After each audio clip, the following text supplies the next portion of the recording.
Hello friend, आज मैं आप सभी के बीच में सेमेस्टर 3 के सेक पेपर डिजिटल एजुकेशन की क्लासेस को मैं लेके आया हूं, जहां पर आज की क्लासेस में हम लोग करने वाले हैं पिछले प्रीवियस ईयर का एक इम्पॉर्टेंट पेपर को, जिससे आपको ये पता चल जाएगा कि क्वेश्चन में एग्जाम हॉल में किस प्रकार आपका क्वेश्चन को आता है। ये जो डिजिटल एजुकेशन का जो आपका पेपर है सेमेस्टर 3 में, जब आप इसको देने जाओगे तो पिछले 2 सेमेस्टर में यानी सेमेस्टर 1 और सेमेस्टर 2 में आप इसी प्रकार की डिजिटल एजुकेशन का सवालों को आप कर चुके हैं, आपका पास एक्सपीरियंस है। मगर एक चीज हम आपसे कह देना चाहते हैं, इस बार का जो आपका पेपर होगा यानी सेमेस्टर 3 में जो पेपर आता है वो पेपर थोड़ा मॉडरेट लेवल आएगा और इसके ऊपर बेस करते हुए यानी थोड़े मॉडरेट सवालों को आपको करके जाना है। तो आज इसी सिलसिले में एक ऑफिशियल पेपर को हम लोग करने वाले हैं प्रीवियस ईयर का, जिससे आपको एग्जाम के बारे में थोड़ा बहुत आइडिया हो जाए। अगर आप चाहते हो कि इसके ऊपर यानी डिजिटल एजुकेशन के ऊपर और भी आपको वीडियो अगर चाहिए तो आप कमेंट सेक्शन में आप कमेंट कीजिएगा, हम लोग कोशिश करेंगे कि सभी वीडियो को लाने के लिए। चलिए, पहला सवाल आपको स्क्रीन के ऊपर दिख रहा है कि which function is use to count the number of cells that meet a specific condition. ये सवाल आपसे पूछा जा रहा है कि कौन सा फंक्शन का हम लोग इस्तेमाल करते हैं, कौन सा फंक्शन का हम लोग इस्तेमाल करते हैं कहां पर, ना किसी भी स्पेशल प्रकार की जो शीट्स को काउंटिंग करने के लिए एक स्पेसिफिक कंडीशन में। क्वेश्चन नंबर 1, तो क्वेश्चन नंबर 1 का करेक्ट आंसर होगा बी, ऑप्शन बी होगा इसका करेक्ट आंसर। ठीक है, चलिए अगले की ओर बढ़ते, क्वेश्चन नंबर 2 की ओर। क्वेश्चन नंबर 2 का जो सवाल है, इस सवाल को हम लोग देखेंगे कि आपका सवाल क्या पूछा जा रहा है कि what is the purpose of the pivot table in Excel.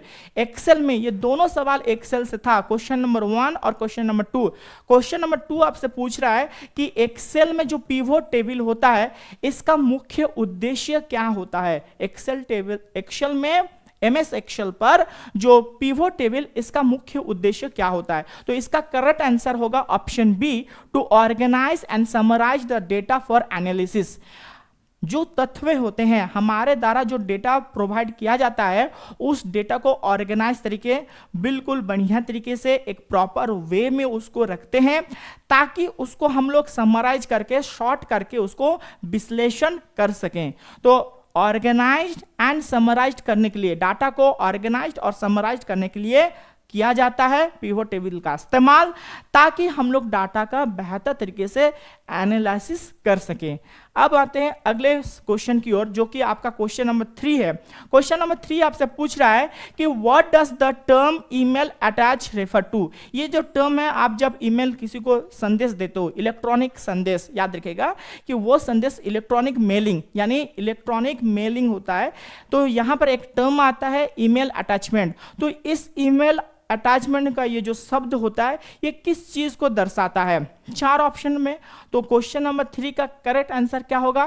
Question number 3 का करेक्ट आंसर होगा ऑप्शन बी, अ फाइल और document include with an email. Email attachment का मतलब होता है जुड़ाव। ठीक है, अटैचमेंट का मतलब क्या होता है, जुड़ाव। याद रखिएगा, अटैचमेंट का मतलब होता है जुड़ाव। ईमेल अटैचमेंट का मतलब होता है कि ईमेल के साथ आप किसी को जो संदेश भेज रहे हो, इलेक्ट्रॉनिक संदेश जो आप भेज रहे हो किसी को मोबाइल के इंटरनेट के माध्यम से या फिर कंप्यूटर के माध्यम से, तो किसी फाइल, किसी अन्य फाइल या फिर डॉक्यूमेंट को उसके साथ जोड़ करके आप भेज रहे हैं किसी दूसरे व्यक्ति या फिर संगठन के पास। चलिए अब आते हैं क्वेश्चन नंबर 4 की ओर। ठीक है, क्वेश्चन नंबर 4 आपसे क्या पूछ रहा है ना, क्वेश्चन नंबर 4 आपसे पूछ रहा है what is the maximum recommended size for email attachment to ensure the successful delivery. यानी ईमेल में आपका फाइल के साइज कितना होगा जब आप ईमेल अटैचमेंट यानी फाइल को ईमेल के साथ अटैच करते हुए सक्सेसफुली, सफलतापूर्वक आप किसी दूसरे के पास भेज सकते हो। यानी जब आप किसी फाइल को आप भेज रहे हो किसी दूसरे व्यक्ति या फिर संगठन के पास, तो आपका फाइल का साइज कितना होगा जो वो आसानी तरीके से वो जा सकता है। तो क्वेश्चन नंबर 4 का करेक्ट आंसर ऑप्शन सी यानी 25 MB। फाइल का साइज आपका कितना होना चाहिए? 25 MB होना चाहिए, ताकि वो सफलतापूर्वक किसी दूसरे व्यक्ति के पास, किसी दूसरे व्यक्ति के जो कंप्यूटर हो या फिर उसका मोबाइल हो, वहां पर वो आसानी से इंटरनेट के माध्यम से वो चला जाए। अगला सवाल क्वेश्चन नंबर 5 की ओर हम लोग बढ़ते हैं। क्वेश्चन नंबर 5 आपसे क्या पूछ रहा है, इसको हम लोग देखते हैं। क्वेश्चन नंबर 5 आपसे पूछ रहा है, विच of the following is a risk associated with social network. Social networking का जो हम लोग साइट का इस्तेमाल करते हैं, अलग अलग ऐप्स का इस्तेमाल करते हैं, साथ ही साथ सोशल मीडिया का जब इस्तेमाल करते हैं तो इसका क्या रिस्क होता है, यानी क्या इसमें चुनौती आ सकता है, किस आहट यानी किस और आपका चुनौती का आप सामना कर सकते हो, है ना, आने वाली किस तरह से चुनौती विपदा आ सकती है जब आप सोशल मीडिया का इस्तेमाल करते हो। तो इसका करेक्ट आंसर क्या होगा? Option B, cyber bullying. यानी नेट की दुनिया में लोगों का जो ट्रोल होता है, आज के समय में देखिएगा एक लोगों का ट्रोल करना आम हो चुका है और इसको जनरलाइज किया जाता है। ट्रोलिंग करना है, किसी की बॉडी शेमिंग करना, किसी को भरा बुला बोल देना, ये बहुत ही खराब चीज़ होता है। ऑनलाइन साइबर बुलिंग, बहुत समय में ऐसा केसेस को देखा गया है कि लोग साइबर बुलिंग के शिकार जब हुए वो अपने जीवन को समाप्त भी कर चुके हैं। तो ऑनलाइन में ये सबसे बड़ी आपका रिस्क हो जाता है जब आप सोशल मीडिया में आप इसका इस्तेमाल करते हो। चलिए आगे की ओर बढ़ते हैं, क्वेश्चन नंबर 6 की ओर। तो क्वेश्चन नंबर 6 आपसे पूछा जा रहा है कि what feature allow user to share someone else post on their own profile. हम लोग FB, इंस्टा, इन सभी का हम लोग इस्तेमाल करते हैं। यहां पर एक ऑप्शन आता है पोस्ट का शेयर करना। पोस्ट का शेयर करना, जब आप अपने किसी भी यूजर अपने पोस्ट को अपने अलावा किसको शेयर करता है, किस माध्यम से अपने पोस्ट को वो शेयर करता है, तो ये होगा शेयर या फिर रीट्वीट होगा। ठीक है, रीट्वीट होगा, शेयर या फिर रीट्वीट के माध्यम से। ये ट्विटर जिसका वर्तमान नाम X है, शेयर या फिर रीट्वीट के माध्यम से या फिर रीपोस्ट के माध्यम से किसी दूसरे व्यक्ति की फोटो को या फिर अपने भी फोटो को दूसरे लोगों के लिए वो शेयर कर सकता है। चलिए क्वेश्चन नंबर 7 की ओर हम लोग मूव करते हैं। क्वेश्चन नंबर 7 आपसे क्या पूछ रहा है, इसको देखते हैं। क्वेश्चन नंबर 7 आपसे पूछ रहा है कि which level of e governance focuses on interaction between the governments and business. E government यानी एक ऐसा शासन व्यवस्था जो नेट दुनिया के माध्यम से चले, इसके माध्यम से एक सरकारी जो संगठन होती हैं और जो बिजनेस होते हैं, यानी बिजनेस जो ट्रेड्स होते हैं, पब्लिक जो कंपनीज होती हैं, इन दोनों के बीच में इंटरेक्शन किस माध्यम से, इन दोनों के बीच में बातचीत किस माध्यम से, किस लेवल के माध्यम से ये होती है। क्वेश्चन नंबर 7 ये होगा G2B यानी गवर्नमेंट टू बिजनेस, यानी सरकारी संगठन और प्राइवेट जो कंपनीज जो ट्रेडिंग करती हैं, जो व्यापार करती हैं, इन दोनों का आपस में बातचीत होता है G2B के माध्यम से, है ना। ई गवर्नेंस का मतलब होता है सारे जो गवर्नमेंट का जो कामकाज वो इंटरनेट के थ्रू से होता है, जैसे शिकायत वगैरह करना हो, मॉनिटरिंग करना हो, प्रशासनिक व्यवस्था। जैसे आजकल में देखिएगा आप किसी भी पुलिस महकमा में अगर थाने में अगर आपका शिकायत नहीं हो रहा है तो आप ऑनलाइन SP साहब के पास या फिर DC साहब के पास आप शिकायत कर सकते हो और आपका रिजल्ट तुरंत ही आपको प्रोसेस होने के बाद आपको रिजल्ट को देखने को मिल जाएगा। चलिए आगे की ओर बढ़ते हैं, क्वेश्चन नंबर 8 की ओर। क्वेश्चन नंबर 8 आपसे क्या पूछ रहा है, इसको देख लेते हैं। क्वेश्चन नंबर 8 आपसे पूछ रहा है कि which of the following technology is commonly used in e governance system. E governance system में यानी ऑनलाइन मेथड में जो हमारा जो प्रशासनिक जो ढांचा है, एक होता है परंपरागत प्रशासनिक ढांचा, यानी ऑफिशियल थ्रू से आप किसी ऑफिस में जाते हैं, उसका एक चेन होता है, गवर्निंग का एक चेन होता है, यानी लोअर आपका एडमिनिस्ट्रेटिव ऑफिसर से लेकर के सीनियर ऑफिसर, यानी आपका CM या फिर सेंट्रल लेवल में आपका प्राइम मिनिस्टर ऑफ इंडिया तक एक चेन होता है, एक परंपरागत तरीका होता है। अब ऑनलाइन के जरूरत है, आप घर में बैठ करके आप अपने बारे में किसी भी प्रकार का कंप्लेन कर सकते हो, या फिर ऑनलाइन सरकारी संगठन जो सरकारी जो अलग अलग ब्यूरोक्रेसी होती हैं, ब्यूरोक्रेसी का जो अलग अलग पार्ट्स होता है, वो ऑनलाइन के माध्यम से अपनी एडमिनिस्ट्रेटिव को, अपनी प्रशासनिक व्यवस्था को वो सुचारू रूप से वो चलवाता है। तो उसी प्रकार से निम्न में से कौन सा टेक्नोलॉजी को ई गवर्नेंस सिस्टम इस्तेमाल करता है? तो क्वेश्चन नंबर 8 का करेक्ट आंसर क्या होगा? ऑप्शन ए, ब्लॉकचेन टेक्नोलॉजी। क्या होगा? Blockchain technology, option A correct answer होगा।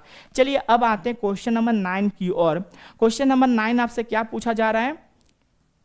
क्वेश्चन नंबर 9 में आपसे पूछा जा रहा है कि what does the term UPI stands for in the context of the digital payment. आज के समय में हम लोग यूपीआई का इस्तेमाल करते हैं, है ना। यूपीआई हमारे सभी का जो ऑनलाइन जो ट्रांजैक्शन है, हम किसी को 10 रुपये भी देते हैं तो यूपीआई की मदद से हम लोग देते हैं।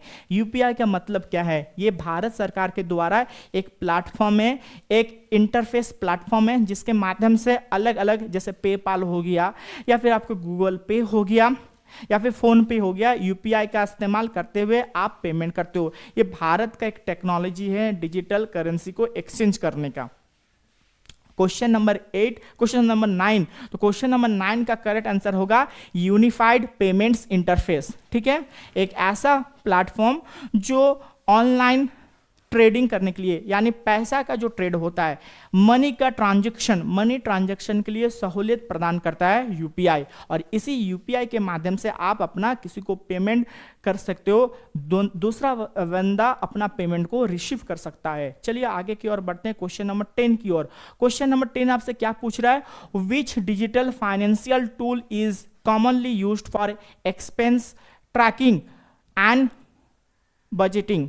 कौन सा डिजिटल फाइनेंस टूल का इस्तेमाल करते हैं, साधारण रूप से इसका इस्तेमाल करते हैं एक्सपेंसेस ट्रैकिंग के लिए, यानी खर्चा के लिए। हम लोग हमारा जो खर्चा होता है या फिर हमारा जो बजट निर्धारित करते हैं, हम सभी अपने घरों में हम लोग हमारे जो मासिक जो खर्चा होता है इसका हम लोग हिसाब किताब करते हैं और एक तय अमाउंट फिक्स्ड कर देते हैं कि इसका इस्तेमाल करेंगे ऑनलाइन में, कि हमको इस अमाउंट से 10,000, 5,000, 6,000 एक फिक्स्ड अमाउंट है और इस फिक्स्ड अमाउंट के तहत हम लोग अलग अलग खर्चा करेंगे। तो किस फाइनेंशियल टूल का हम लोग इस्तेमाल करते हैं? क्वेश्चन नंबर 10 का करेक्ट आंसर होगा मिंट का इस्तेमाल करते हैं, option A, digital platform, financial platform Mint का इस्तेमाल करना।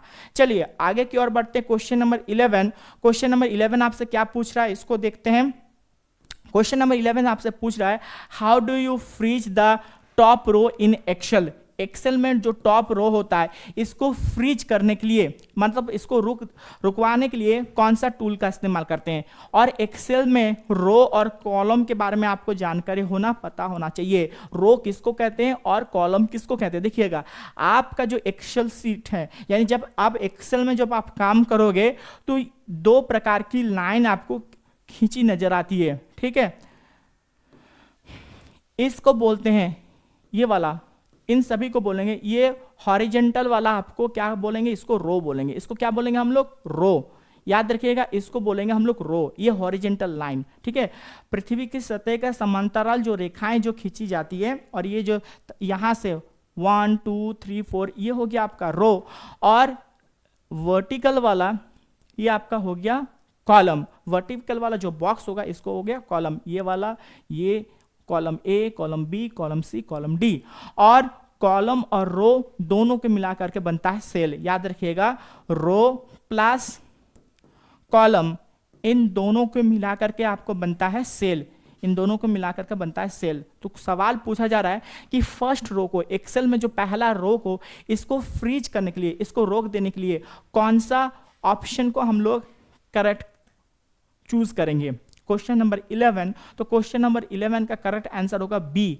पहले हमको गो टू व्यू में जाना है, उसके बाद फ्रीज पेन्स में जाना है, और फ्रीज पेन्स के जाने के बाद फ्रीज टॉप रो में जाकर के, जैसे ही हम फ्रीज टॉप रो को हम लोग जब क्लिक करेंगे, पहला वाला जो आपका रो होगा वो बिल्कुल फ्रीज हो जाएगा, यानी बिल्कुल वो रुक जाएगा। ठीक है, और यहाँ पर एरो का मतलब क्या होता है? ये अलग अलग स्टेज में आप मूव कर रहे हो, ये अलग अलग स्टेज में आप मूव कर रहे हो, है ना, इसलिए एरो दिया जाता है। किसी भी अलग अलग स्टेज में जब आप जाते हो, एक फाइल खोलने के बाद दूसरा फाइल में जब जाते हो, फाइल के अंदर जब जाते हो, तो इस तरह से आपका एरो का साइन लिखा रहता है। ठीक है, चलिए आगे की ओर बढ़ते हैं, क्वेश्चन नंबर 12 की ओर। क्वेश्चन नंबर 12 आपसे क्या पूछा जा रहा है? ना क्वेश्चन नंबर 12 आपसे पूछा जा रहा है what does the concat function do in Excel. Excel में कॉन्केट फंक्शन क्या करता है, एक्सेल में आपका कॉन्केट फंक्शन क्या करता है, क्वेश्चन नंबर 12। तो क्वेश्चन नंबर 12 का करेक्ट आंसर होगा ऑप्शन बी, ना combine text strings from the multiple cells into one. Text का जो सेटिंग होता है अलग अलग सेल्स से वो एक सेल में आपको ला करके दे देता है। चलिए आगे की ओर बढ़ते हैं क्वेश्चन नंबर 13 की ओर। क्वेश्चन नंबर 13 आपसे पूछ रहा है कि what should you do if you receive suspicious email. एक सस्पिशियस ईमेल यानी वो ईमेल जिसके बारे में आपके किसी भी प्रकार का संदेह अगर होता है। सस्पिशियस का मतलब होता है संदेह।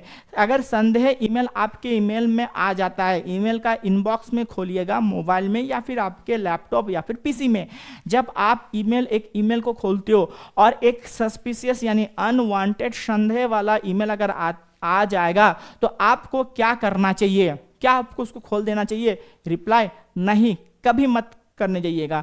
अनवांटेड अगर ईमेल आता है, संदेहजनक कोई ईमेल आता है, फौरन उसको स्पैम बोलकर उसको मार्क कीजिए और उसको हमेशा के लिए टाटा गुड बाय कर दीजिए, यानी उसको डिलीट कर दीजिए विदाउट ओपनिंग, बिना खुले हुए ओपनिंग। अगर ये नहीं करते हैं, अगर उसको क्लिक कर दिए तो आप हो सकता है कि आपका ईमेल के माध्यम से पूरा आपका मोबाइल या फिर कंप्यूटर का जो एक्सेस वो अगला बंदा के पास चला जाएगा। चलिए आगे की ओर बढ़ते हैं। वो हैकिंग कर सकते हैं ना। चलिए आगे की ओर बढ़ते हैं। Question number 14, what does the fishing refer in the context of email. Email में जब आप इस्तेमाल करते हो तो फिशिंग वाला शब्द आता है, मछली पकड़ने वाला। साउंड ऑफ का फिशिंग, देखिए ये फिशिंग का मतलब होता है मछली पकड़ना, मगर यहां पर इसका दोनों वर्ड अलग अलग होगा। यहां पर PH फॉ, ठीक है, फॉ का इस्तेमाल हम लोग बहुत समय फॉ का लेते हैं। लैटिन शब्द फॉ का PH से लिखते हैं, है ना। लैटिन शब्द फॉ है तो फॉ हम लोग जैसे नॉर्मल इंग्लिश में फॉ का साउंड F से लिखते हैं, मगर लैटिन में फॉ, हिंदी का जो फॉ होता है तो उसको PH से लिखते हैं। तो ये जो वर्ड फिशिंग, इसका फिशिंग ईमेल में क्या तात्पर्य है, फिशिंग का मतलब क्या होता है? क्वेश्चन नंबर आपका 14। तो फिशिंग का मतलब होता है स्कैम, ठीक है। फिशिंग का मतलब होता है scam where fraudulent emails try to obtain sensitive information. एक फ्रॉड ईमेल आता है, एक स्पैम, ठगी होता है। इसका मतलब होता है आपका ठगी। एक ऐसा ठगी होगा, एक ईमेल आपको आएगा, है ना, ईमेल के माध्यम से आपके ऊपर ठगी होगा, ठीक। और इसी ठगी को, साइबर जो ठगी होता है, इसी को हम लोग फिशिंग बोलेंगे। और इसका मुख्य उद्देश्य होता है कि आपसे जुड़ा हुआ कोई भी सेंसिटिव इंफॉर्मेशन, बहुत ही जरूरी जो इंफॉर्मेशन है, उसका चोरी कर लेना। चलिए अब आते हैं क्वेश्चन नंबर 15 की ओर। क्वेश्चन नंबर 15 आपसे क्या पूछ रहा है ना, क्वेश्चन नंबर 15 आपसे पूछ रहा है कि what is the maximum number of the members allow in a Telegram group. एक टेलीग्राम ग्रुप में कितने मेंबर वन टाइम एक ग्रुप में अलाउ हो सकते हैं? Question number 15। तो क्वेश्चन नंबर 15 का करेक्ट आंसर होगा ऑप्शन सी, ठीक है। इसका करेक्ट आंसर होगा ऑप्शन सी, याद रखिएगा। अगला सवाल क्वेश्चन नंबर 16।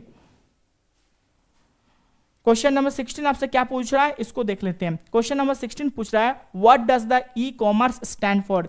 ये जो वर्ड होता है ई कॉमर्स का मतलब क्या होता है? क्वेश्चन नंबर 16 का करेक्ट आंसर होगा इलेक्ट्रॉनिक कॉमर्स, यानी इलेक्ट्रॉनिक माध्यम से व्यापार करना, इलेक्ट्रॉनिक के माध्यम से व्यापार करना। हर जगह ई अगर लिख कर रहेगा तो ई का मतलब होता है इलेक्ट्रॉनिक्स, ठीक। जैसे ई फाइनेंशियल, ई गवर्नेंस और ई कॉमर्स। क्वेश्चन नंबर 17 की ओर हम लोग बढ़ते हैं। क्वेश्चन नंबर 17 आपसे पूछ रहा है कि which of the following is an example of business to consumer, यानी B2C ई कॉमर्स प्लेटफॉर्म। इनमें से बिजनेस टू कंज्यूमर प्लेटफॉर्म है क्या? कौन सा ई कॉमर्स प्लेटफॉर्म है, यानी इंटरनेट के माध्यम से कौन सा ट्रेडिंग प्लेटफॉर्म है जिससे मदद से बिजनेस टू कंज्यूमर हो सकता है, यानी कोई एक ऐसा ट्रेडिंग कंपनी जो कस्टमर से डायरेक्ट व्यापार कर सकता है। तो हम सभी को पता है कि यहाँ पर कौन सा है, अलीबाबा, अमेजन, सेल्सफोर्स या फिर लिंक्डइन। क्वेश्चन नंबर 17 का, तो देखिए क्वेश्चन नंबर 17 का अमेजोन भी होगा, अलीबाबा भी होगा, लिंक्डइन नहीं होगा, अलीबाबा भी होगा और अमेजोन होगा, ये दोनों हो सकता है। तो हम लोग अधिक सवाल ऑप्शन बी में जाएंगे कि अमेजोन। अलीबाबा चाइनीज कंपनी है, ई कॉमर्स, ये चाइना में चलता था, है ना, चाइना में इसका बहुत बड़ा कंपनी है अलीबाबा, और इसका संस्थापक का नाम है जैक मा। अभी वो बंदा लापता है क्योंकि वहाँ पर पूरा चाइना का कंट्रोल है। तो अलीबाबा भी होगा ई कॉमर्स और आपका अमेजोन होगा। तो बृहद पर्सपेक्टिव में इंडिया में अलीबाबा बैन है, तो हम लोग अमेजोन की ओर मूव करेंगे। ठीक, दोनों ही करेक्ट आंसर होगा। चलिए क्वेश्चन नंबर 18 की ओर मूव करते हैं। क्वेश्चन नंबर 18 आपसे पूछ रहा है which alignment option will align the text to the top of the cell. Top of the cell alignment करना है तो कौन सा ऑप्शन के थ्रू से हम लोग जाएंगे? Question number 18। तो क्वेश्चन नंबर 18 का होगा बी, टॉप अलाइनमेंट करना। उसके बाद अगला सवाल क्वेश्चन नंबर 19। तो क्वेश्चन नंबर 19 आपसे पूछ रहा है Which technology is commonly used to secure online transaction? कौन सा टेक्नोलॉजी को हम लोग इस्तेमाल करते हैं ऑनलाइन ट्रांजेक्शन के लिए, यानी ऑनलाइन व्यापार के लिए कौन सा सिक्योर्ड पद्धति को हम लोग सुरक्षित तरीके से हम लोग इस्तेमाल करते हैं? Question number 19। तो क्वेश्चन नंबर 19 का होगा ऑप्शन ए SSL, यानी सिक्योर सॉकेट लेयर इंक्रिप्शन, जिसके मदद से हम लोग सुरक्षित तरीके से किसी को पैसा भेज सकते हैं या फिर किसी से पैसा हम लोग रिसीव ग्रहण कर सकते हैं।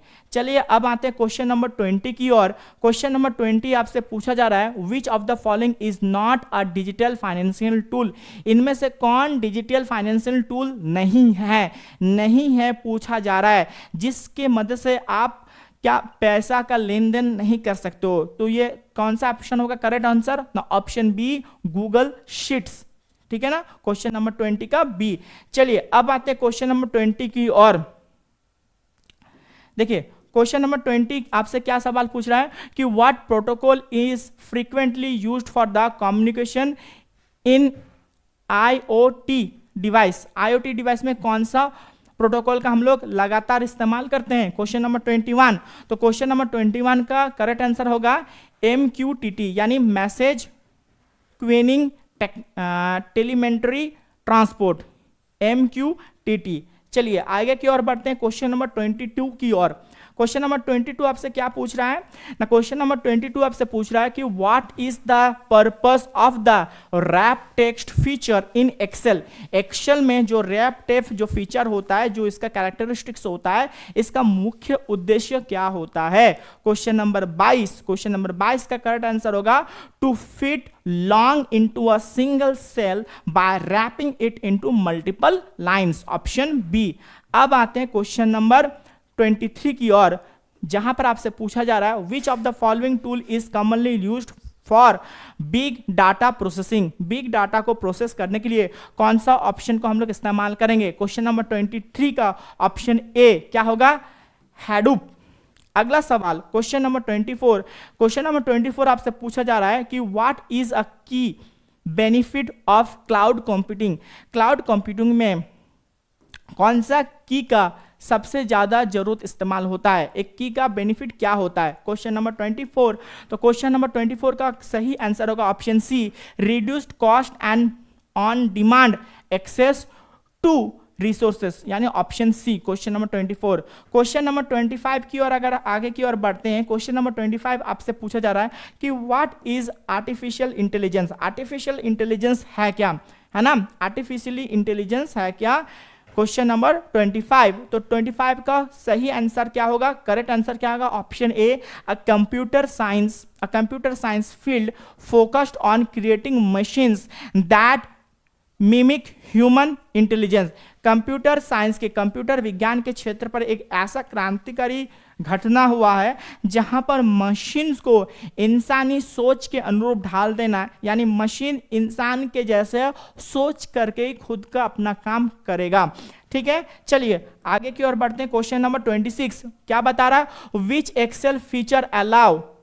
आपके सवाल पूछ रहा है कि विच एक्सेल फीचर आपको अलाउ करता है to restrict data entry to specific values और रेंजेस। स्पेसिफिक वैल्यू या फिर रेंज में डाटा को रोकने के लिए स्पेसिफिक वैल्यू या फिर रेंज में डाटा को रिस्ट्रिक्ट करने के लिए कौन सा एंट्री का कौन सा फीचर्स का हम लोग इस्तेमाल करते हैं। क्वेश्चन नंबर 26, क्वेश्चन नंबर 26 का ऑप्शन ए है डाटा फिल्टर, ऑप्शन बी है कंडीशनल फॉर्मेटिंग, ऑप्शन सी है डाटा वैलिडेशन या फिर ऑप्शन डी गोल सीकिंग। तो इसका क्वेश्चन नंबर 26 का करेक्ट आंसर होगा ऑप्शन सी यानी डाटा वैलिडेशन। क्वेश्चन नंबर 27 की ओर मूव करते हैं। क्वेश्चन नंबर 27 पूछा जा रहा है कि which function can find the largest value in a range of the cell.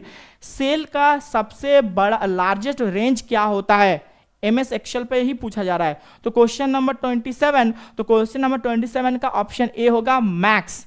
चलिए आगे की ओर बढ़ते हैं। क्वेश्चन नंबर 28, क्वेश्चन नंबर 28 आपसे क्या पूछा जा रहा है इसको देख लेते हैं।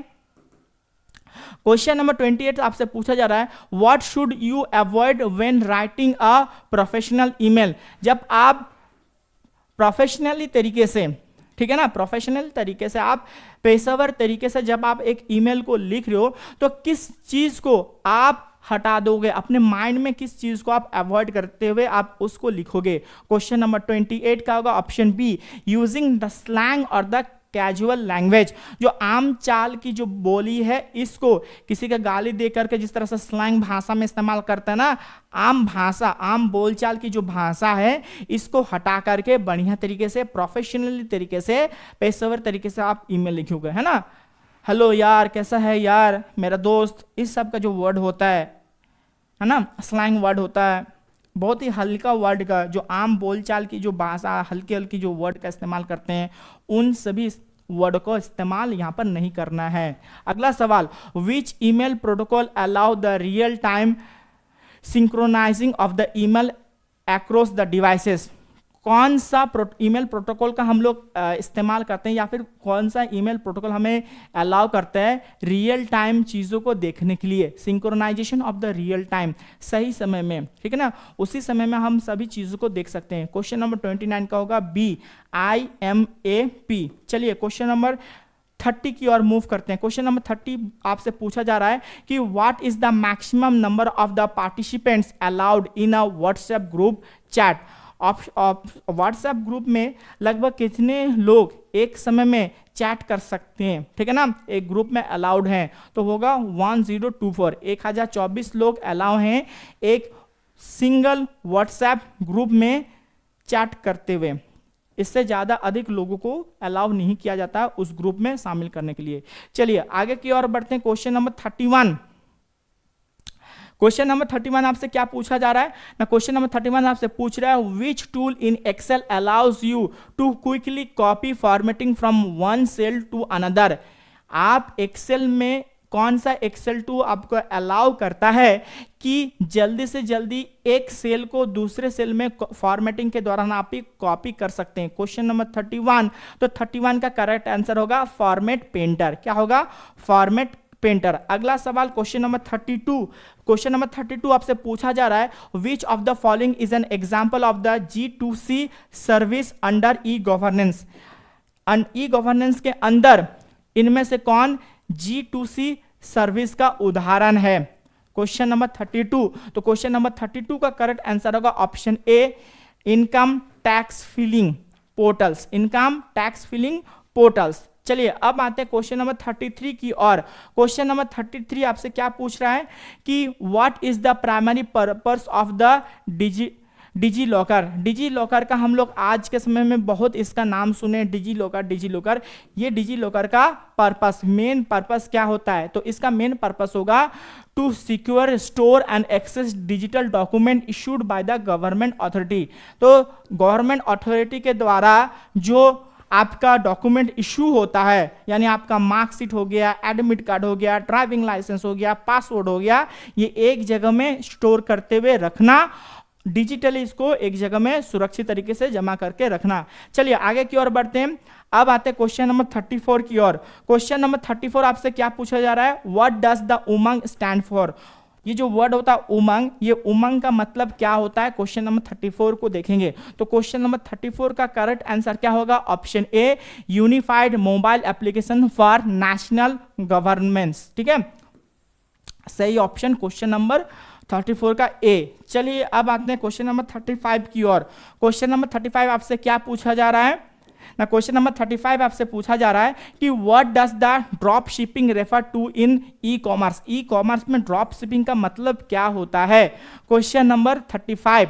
तो ड्रॉप शिपिंग का मतलब क्या होता है ना, ड्रॉप शिपिंग का मतलब होता है shipping products directly from supplier to consumer without maintaining inventory. चलिए आगे की ओर बढ़ते हैं क्वेश्चन नंबर 36 की ओर। क्वेश्चन नंबर 36 आपसे पूछा जा रहा है कि does NEFT support international transaction.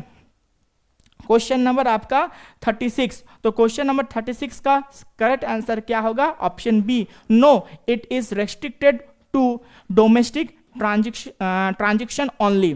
अगला सवाल क्वेश्चन नंबर 37। क्वेश्चन नंबर 37 आपसे क्या पूछा जा रहा है ना, क्वेश्चन नंबर 37 आपसे पूछ रहा है कि what is CVV number on a credit card.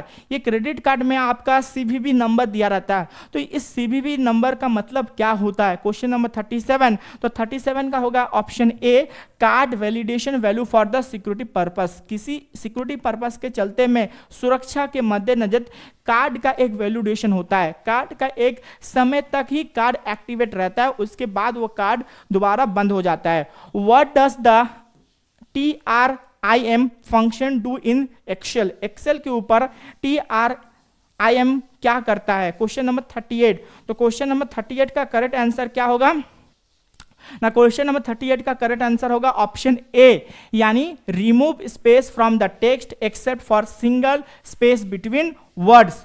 30 का होगा ऑप्शन ए। चलिए अब आते हैं question number 39। What is blockchain technology. Blockchain technology क्या होता है, क्वेश्चन नंबर 39। तो क्वेश्चन नंबर 39 का करेक्ट आंसर होगा बी, यानी a distributed ledger technology that records data in a chain of blocks. अब आते हैं क्वेश्चन नंबर 40 की ओर। तो क्वेश्चन नंबर 40 आपसे पूछ रहा है what is cyber security. Cyber security क्या होता है, इसके बारे में आपसे सवाल पूछ रहा है क्वेश्चन नंबर 40। तो क्वेश्चन नंबर 40 आप सभी को पता है, नेट आज के समय में आप मोबाइल का इस्तेमाल कर रहे हो और इसका मतलब अगर आपको नहीं पता तो वो बेकार है। आप सभी को इसका मतलब पता होगा, क्या है कि the protection of the computer system networks and data from the cyber threats and attack. ये जो साइबर थ्रेट होता है, जो साइबर जो अपराधी होते हैं, जो नेट की दुनिया में जो अपराध करते हैं, उनसे आपका मोबाइल को, आपका कंप्यूटर को, नेटवर्क को और सिस्टम को सुरक्षित रखना, आपका डेटा को सुरक्षित रखना। अब आते हैं क्वेश्चन नंबर 41 की ओर। देखिए क्वेश्चन नंबर 41 आपसे शॉर्ट क्वेश्चन, हमेशा 2-3 सवाल आपका शॉर्ट क्वेश्चन से जरूर आपको देखने को मिलेगा, इसलिए शॉर्ट क्वेश्चन को बेहतर तरीके से लर्न करते रहिएगा, शॉर्ट क्वेश्चन और फुल फॉर्म को। क्वेश्चन नंबर 41 आपसे पूछ रहा है कि what is shortcut to apply the filter to data. कौन सा शॉर्टकट की का हम लोग अप्लाई करते हैं डाटा को फिल्टर अप्लाई करने के लिए, ठीक है। Question number 41। तो क्वेश्चन नंबर 41 का करेक्ट आंसर होगा option C, control plus shift plus L.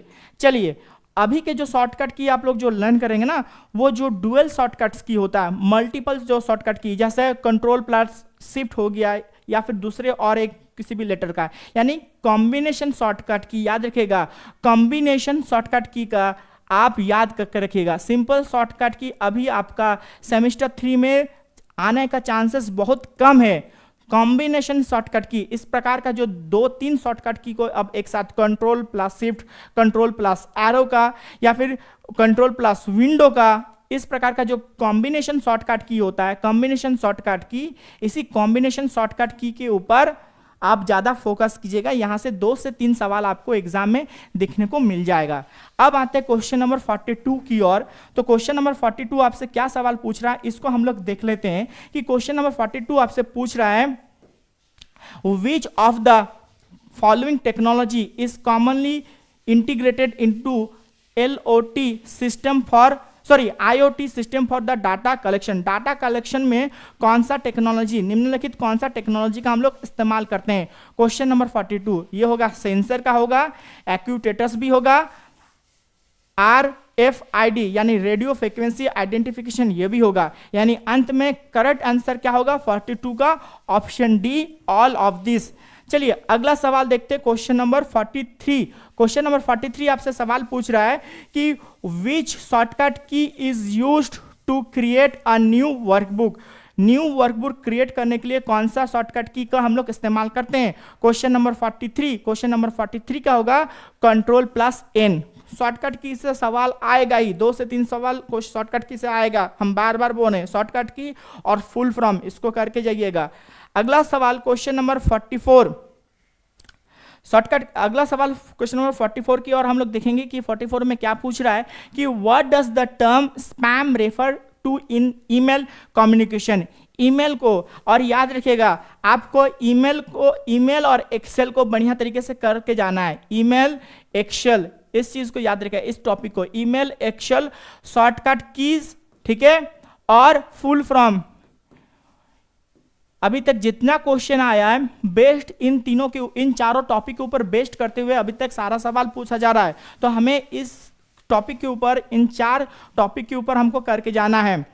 तो क्वेश्चन पूछा जा रहा है कि स्पैम, ईमेल में जो स्पैम बोल करके जो वर्ड इस्तेमाल होता है इसका तात्पर्य है क्या? क्वेश्चन नंबर 44 ये होगा unsolicited and irrelevant emails often sent in bulk. Bulk के आकार पर, यानी ढेर सारे रूप में, बहुत सारे इकट्ठा, मतलब बहुत सारा बल्क होता है यानी बहुत सारा, ठीक है, बहुत सारा ईमेल को आपके मोबाइल में लगातार आपके मोबाइल में आते रहेगा और ये इररेलेवेंट होगा, ये आपसे कोई किसी भी प्रकार का आपका मददगार नहीं होगा, बेकार से आपका ईमेल में आता रहेगा। जब आप इसके ऊपर क्लिक करने जाइएगा आप फंसिए, ठीक। चलिए आगे की ओर बढ़ते हैं। अगला सवाल क्वेश्चन नंबर 45। तो क्वेश्चन नंबर 45 क्या पूछा जा रहा है? तो 45 को क्वेश्चन को देखेंगे कि what does the double blue tick on WhatsApp. WhatsApp में हम लोग सभी इस्तेमाल करते हैं, सोशल मीडिया व्हाट्सएप को इस्तेमाल करते हैं।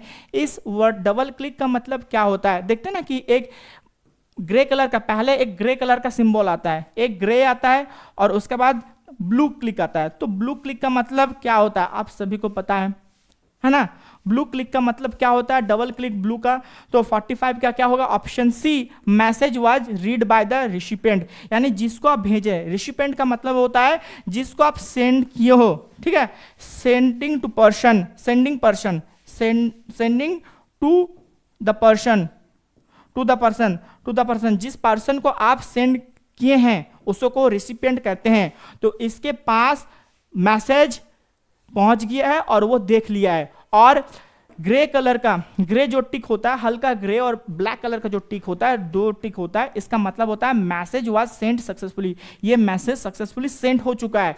और सेंड हो चुका मतलब उसका मोबाइल में तब वो ऑनलाइन हुआ है। और ये दोनों टिक कब आता है? जब व्यक्ति नेट के ऊपर एक्टिव हैं। अगर मैसेज आपका सेंड हो चुका है तो सिंगल टिक हो गया। डबल टिक का मतलब हो गया उसका मोबाइल उसको रिसीव कर चुका है, उसका मोबाइल में आ चुका है। सिंगल टिक का मतलब ये इन व्हाट्सएप पर आप कर चुके हो मगर उसका मोबाइल में जो व्हाट्सएप लोडिंग है ये उसको नहीं पकड़ा है। और डबल टिक का मतलब, ब्लू डबल टिक का मतलब हो जाता है कि वो बंदा उस मैसेज को देख चुके हैं, है ना। चलिए आगे की ओर बढ़ते हैं। क्वेश्चन नंबर 46 देखिए, आपका 46 क्या पूछ रहा है? What does the formula equal A1 plus C1 represent if copied to the cell to the right. तो इस formula A1 plus C1 represent किस चीज को रिप्रेजेंट करता है? कौन सा फॉर्मूला यहाँ पर सही होगा? ठीक है, क्वेश्चन नंबर 46। तो क्वेश्चन नंबर 46 का करेक्ट आंसर होगा option B, equal B1 D1। ये एक्सेल का फॉर्मूला है, एक्सेल सेल का फॉर्मूला है। चलिए आगे की ओर बढ़ते हैं। Question number 47। तो क्वेश्चन नंबर 47 क्या पूछ रहा है? क्वेश्चन नंबर 47 आपसे पूछ रहा है कि what is the purpose of A cloud service provider. Cloud service provider का मुख्य उद्देश्य क्या होता है? Question number 47। तो क्वेश्चन नंबर 47 का करेक्ट आंसर क्या होगा? Option B, to offer computing resource and service on a subscription basis. Subscription यानी पैसा लेकर के आपको अच्छा सा काम को प्रोवाइड करवाना, कंप्यूटिंग सोर्स प्रोवाइड करवाना पैसे का लेकर के, है ना। चलिए आगे की ओर बढ़ते हैं। Question number 48। क्वेश्चन नंबर 48 क्या आपसे पूछ रहा है? What is the minimum transaction amount for NEFT. ठीक है, एनईएफटी का मैक्सिमम ट्रांजैक्शन अमाउंट कितना है? कितना है? करेक्ट आंसर बता सकते हैं इसका? क्वेश्चन नंबर 48 जानकर आप चौंक जाइएगा, 1 रुपया, है ना। चलिए अब आते हैं क्वेश्चन नंबर 49 की ओर।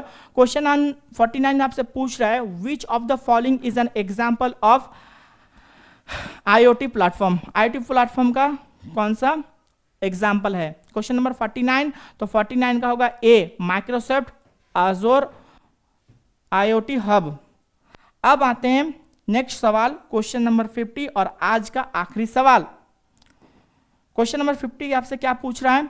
विच symbol is use to create an absolute cell reference in Excel. Excel में एब्सोल्यूट सेल रेफरेंस के लिए कौन सा सिंबल का हम लोग इस्तेमाल करते हैं? तो इसका करेक्ट आंसर क्या होगा? Dollar, option B. डॉलर का ये जो सिंबल होता है, ये सिंबल होता है डॉलर, अमेरिकन करेंसी डॉलर, इसका ये सिंबल है। ठीक, तो आज के लिए इतना ही, मिलते हैं एक नए वीडियो पर।